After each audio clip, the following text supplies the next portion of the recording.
This is Jonathan Anger, fifth Pro Boxing Fans, joined by journalist Dan Rafael after a huge weekend of fights, long card on Netflix. Dan, first things first, how's everything going with your Substack and your podcast?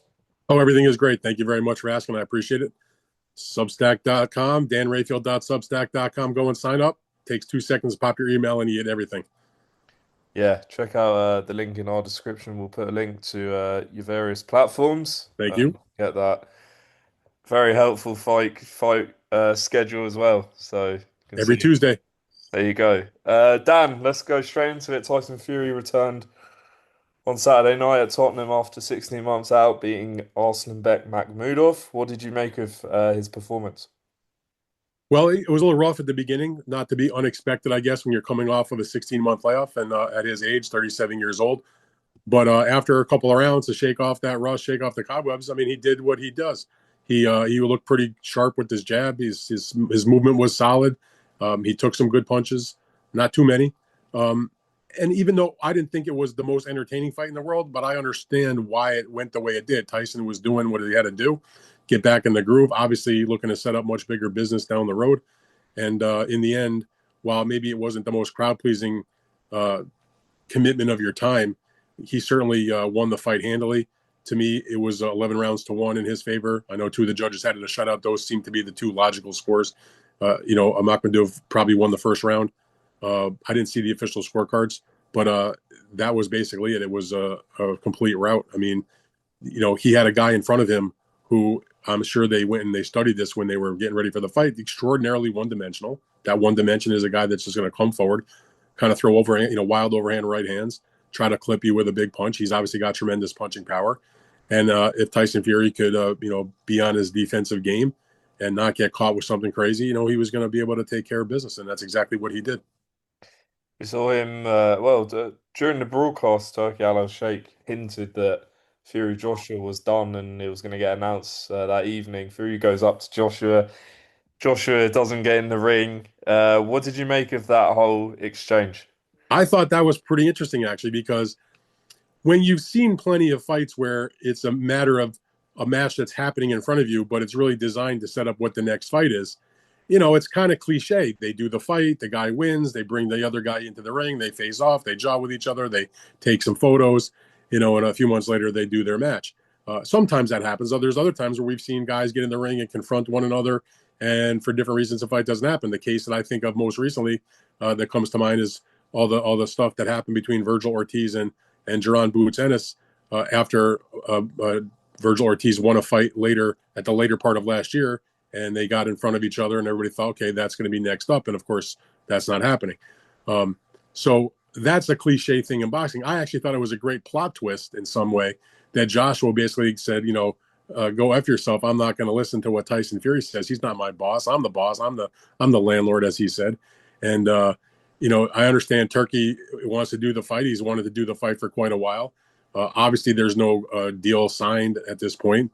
But usually, when Turkey says I'm doing a fight, ultimately he does the fight. So it was a little surprised to see Joshua do that. But I kind of like Joshua taking on that sort of that heel role in that whole scenario. It was very interesting, and it made it even more must watch, I guess. Look, all the stuff that happened in the post fight with Fury and Joshua going back and forth with each other, and Turkey doing what he did, and then Joshua not getting in the ring, and then after that whole commotion was over, what I felt was a very heartfelt interview from Joshua on Netflix. That business was way more entertaining than watching Fury, shake off rust and win a 12-round lopsided decision. Fury said to the media in the post-fight press conference that he has signed to fight Joshua. What is your understanding of that, and what has been signed? If what have you heard? Well, it's certainly possible that he signed some document committing himself to the fight. He's, spent the entire time after the fight, some of the lead up to the fight, saying that's the guy he wanted to fight next. I mean, it's about freaking time, if you ask me. I mean, they've been circling each other for like 10 years. And they've had plenty of back and forth over those years about trying to make the match, and for different reasons, it did not happen. So if he signed something with Turkey or he signed something with Queensberry or with Spencer Brown, and it's saying he's committed to do the fight in whatever this time frame for this amount of money or whatever it will be, that would not be a surprise. But it's pretty clear that Anthony Joshua has not put his pen to paper at this point. And I think it was very fair in that interview he did with Netflix where he was asked point blank, are you going to do a warm-up fight before you fight Fury? Because I believe Joshua wants to fight Tyson Fury. I just think, as he said, he's got other things in his life right now that are more important and that take a priority over getting ready for another boxing match. And he was obviously talking about it. He mentioned it about what happened in December with the car crash in Nigeria, that he suffered some injuries in. I'm still not sure what those injuries are, but also more significantly, killed his two close friends. He talked about dealing with the parents of those two men that were killed. And you can just tell he's going through an emotional time, understandably, but he'll be back. And as he said, I'll be back when I'm ready. And I respect that. And so it's still not clear if he's going to do a warm-up fight. Now, if you ask me, and no knock on Anthony Joshua or anybody that does this, but if he takes a warm-up fight with this fight right there to be done, I think he's crazy. You just never know what's going to happen. I mean, maybe everything will work out fine, but we've seen plenty of times through the years if things get fucked up. Look, and Anthony Joshua himself has been in that position where he beat his opponent, and before he came to the ring to knock out Otto Wallin, you saw Deontay Wilder take a loss that ruined the fight that they had signed to do a fight with each other. That was the other long-awaited heavyweight showdown that had not happened, whether it was Tyson Fury versus Joshua or Deontay Wilder versus Joshua. So Anthony Joshua himself knows the danger of fucking up a mega fight by doing a tune-up. If you really feel like you need to get in rounds or do something, I mean, he did just fight in December. Granted, it was Jake Paul. It's a little bit not as serious, I guess, in terms of the preparation. You can go in the gym, close the door, bring in your sparring partners, take your headgear off if you care to, and make it like a real fight, and do what you got to do. But the notion that he would take another fight and risk perhaps a 9-figure payday or certainly close to it is bonkers. Having said that, obviously Wilder, came back and beat Derek Chisora the week before, and Joshua was ringside for that too. A lot of people said Wilder still has something left, if not too much. Would you be frustrated if they did make Joshua Wilder next? Instead of the Fury fight, or as a Yeah. matter of a warm-up fight to As get that a Fury fight? quote unquote warm up. I mean, anybody that has a right hand like Deontay Wilder is not a warm-up fight. I don't care what you say. Now, Deontay Wilder may be well past his best days and not nearly what he once was, but that's still a dangerous man with the right hand. And to consider anything like that as a warm-up fight is just disrespectful, in my opinion. Uh, those are the two heavyweight fights that Anthony has been tied to for years that have not happened for different reasons. Obviously, Wilder and Fury have fought 3 times. You know, if he fights the two guys that will complete that round robin, they are the biggest names of their time in the division. I know Alexander Usyk is the champion, but he was sort of late. He joined that party late. You know, he has not been in the heavyweight division nearly as long as those other 3 guys who also were bigger stars, frankly, than Usyk, as great as Usyk is. So would I be frustrated? I mean, I feel like the Wilder fight is just to me it doesn't have the meaning that it once did. Okay, at the time when they talked about it, this is what 2019ish or so. It would have been for the undisputed title, right? Fury, was when one of his retirements, I guess. You had Deontay Wilder holding the WBC title. You had Anthony Joshua holding the other 3 titles. They were both undefeated. The fight was on the table for a massive deal at DAZN, and it just did not happen. And and then they've had other times where they tried to make it, and I've always placed blame on both sides at varying times.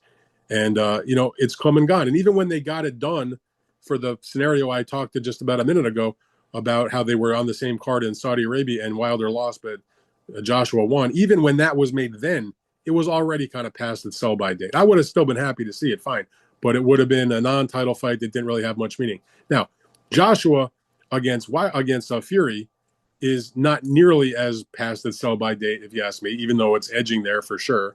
And again, this would be a non-title fight unless somehow they could figure out a way to make it for a vacant belt, which doesn't exist at the moment. But it's more meaningful because of what it means for British boxing. These are the 2 biggest superstars in the heavyweight division that the country's ever seen. All due respect to men like Lennox Lewis, but they're the biggest names in the division's history in Great Britain. And the fact that they have not fought each other as pros, and it's basically the end game, instead of having done it years ago, that maybe they would have had a rematch or a trilogy or something like that, is just crazy. So to me, I feel like the Fury against Joshua fight has to happen much more at this moment than we still need to see Joshua Wilder. Now, I wouldn't be upset if the fight happened or if both of them happened, but I'm not messing around with Deontay Wilder when I can go fight Tyson Fury instead. And in my opinion, and I'm not the one writing the checks, I just feel like if you are Anthony Joshua and you're assessing the financial aspect of it, the business side of things, the Fury fight's a bigger deal. Netflix most likely going to pay a huge amount of money for that fight, certainly a hell of a lot more money than they would pay for a Deontay Wilder fight. Um, so, again, somebody might have a difference of opinion on that, but bring me Joshua Fury. That's the priority right now. That's still the biggest fight in boxing, in my opinion. Sticking with the heavyweight division, Alexander Usyk and Rico Verhoeven fighting May 23rd. What is your view on this fight? I mean, I believe the WBC title's on the line for Mm-hmm. which is, boxing is a business, but most fans say, well, what's Rico done to earn a shot at fighting for a belt? Nothing. What's what's your Nothing. thoughts? He's had one boxing match however many years ago. Uh, And just on Usyk, a lot of people are saying that he deserves an easier fight, but is that really acceptable in your opinion? I have no problem for a guy like, listen, I don't care who you are, Alexander Usyk or any other champion. It is unfair and not expected that every single time you fight, you're going to fight the next best guy, the number one contender, etc. But to me, there's a happy medium between fighting a competent professional heavyweight and fighting a kickboxer that's had one professional boxing match many years ago, as big of a star as he's supposed to be within his sport. Rico Verhoeven, again, no disrespect. I've actually watched a couple interviews with him. Seems like a very cool guy, and I have zero negative to say about him whatsoever. But most people who are boxing fans who are interested in watching heavyweight title fights have never heard of Rico Verhoeven until the last month or so when this fight was announced. They don't know anything about him, and he doesn't deserve to fight for the heavyweight championship of the world. I mean, the WBC is going to do what they do. So to me, there's a big difference between fighting that fight or fighting another competent heavyweight. That Usyk does have other mandatory fights that will be due in due time. He certainly could have done the WBC mandatory against Ajit Kabiel. As a boxing fan, that's a far more interesting matchup in my mind than seeing him fight a kickboxer. Um, so, does he deserve to be able to have his ability to pick an opponent? Yeah. So, okay, if he didn't want to fight the mandatory in a Kabiel and the WBC was going to give him an optional defense and or the other organizations in which he holds titles weren't going to force a mandatory at the moment, that's fine. But there's plenty of other heavyweights you could pick from uh, that he probably could have done it. But it's a business, and obviously, Sella and Turkey have decided that they like to do this match, and they're going to spend a lot of money on it. They're obviously bringing it to an exotic location and to do it at the base of the pyramids. I'm still slightly concerned because of what's happening in the Middle East, that whether they'll be able to actually do that, not because it would necessarily be unsafe in that location at that moment, but there's so much disruption to travel to the region. And, with Iran supposedly still like sending their drones and missiles into other countries, that, it gives you pause. You remember, you're going to bring in a lot of people there, a whole broadcast team, the fighters, their camps, fans, their, the media people, all that. Maybe it's not the safest thing in the world, but we'll see what they end up doing. But anyway, look, Usyk Verhoeven, I'll watch it because I'm a huge Usyk fan. I think he's a great fighter, but I can't say I'm like super stoked for it. Mhm. Uh, Also on the Fury card, Conor Benn beating Regis Prograis, who's obviously announced his retirement after the fight. What did you make of Conor's performance? Well, he got paid $15 million to fight a 10-round undercard fight against a dead man. Good for him. On that one fight deal, Was I that was was that short and sweet, right? yeah, I was speaking to Eddie Hearn after, and I said, is apparently this is a one fight deal, so will you work with him again? And he kind of said to me, well, is it a one fight deal? As if to say it's not a one fight deal. What's your understanding on the contract he's got with Zuffa? My understanding is it is absolutely a one fight deal with no options, with no anything. But obviously, if you are on Team Conor Benn and you just were paid an astronomical amount of money to do a fight against Regis Prograis in that situation, and everything from the time you did the deal through the event has been nothing but a good situation, and everything has worked well, and everybody's getting along.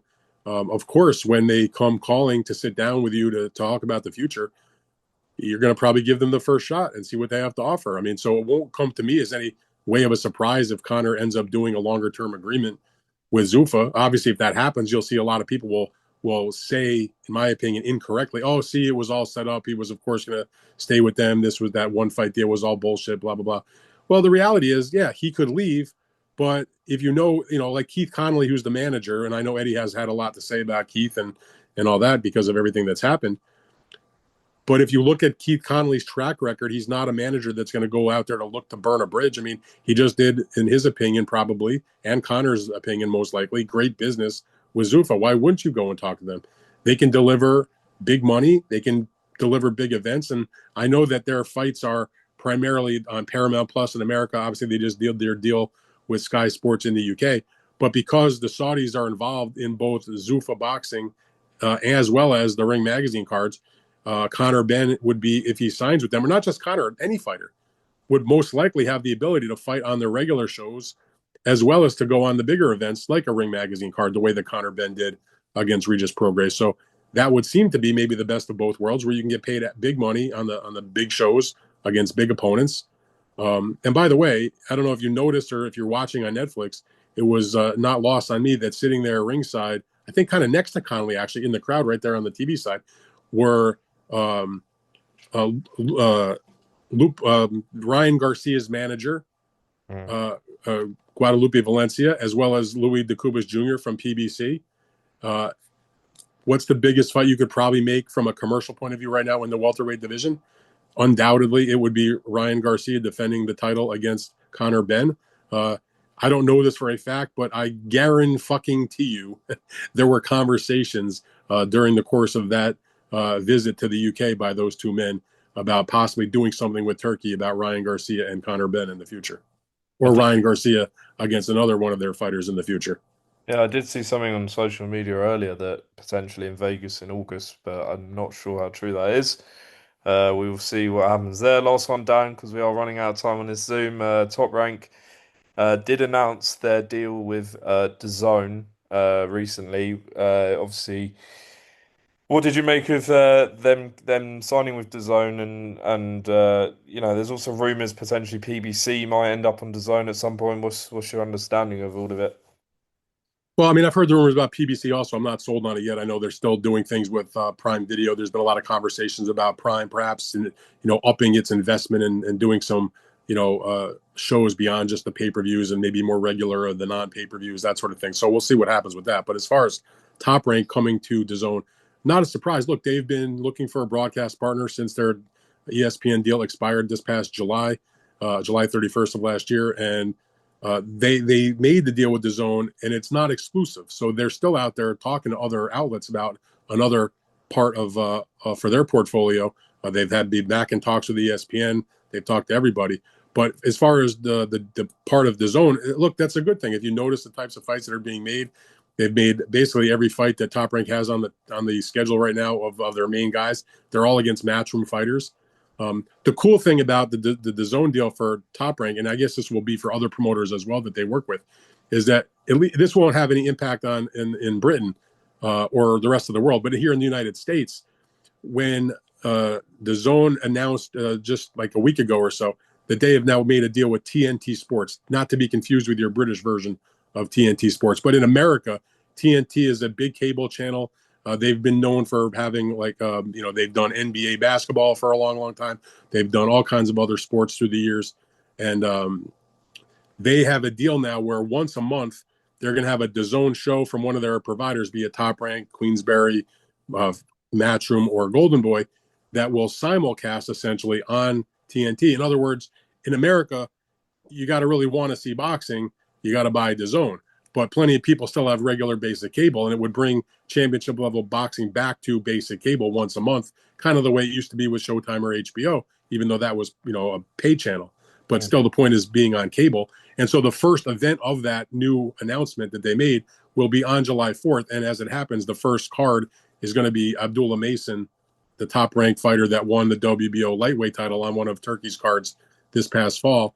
He's going to make the first defense against Joe Cordina. Now, the fight itself hasn't been announced, but that's what I've reported and others have as well. But when DAZN and TNT announced the agreement, they specified July 4th as the first date. Obviously, that's going to be the fight. So That's going to be a good start to what this deal is. It seems to me that if we get that level of a fight from Top Rank, as well as sometimes on basic cable, that's a beautiful thing. And they're working out other fights also. I mean, they've announced they're doing Xander Zayas with Boots Ennis.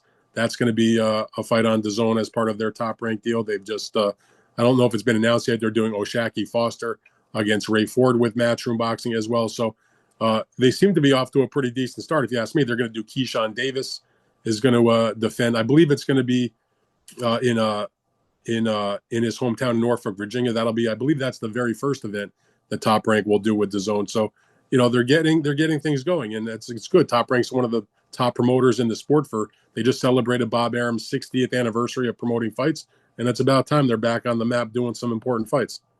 Yeah, absolutely. Dan, appreciate your time. I'll speak to you soon. And yeah, uh, there's a lot of boxing coming up, so I'm sure we will speak again soon. All right, Jonathan, I appreciate it.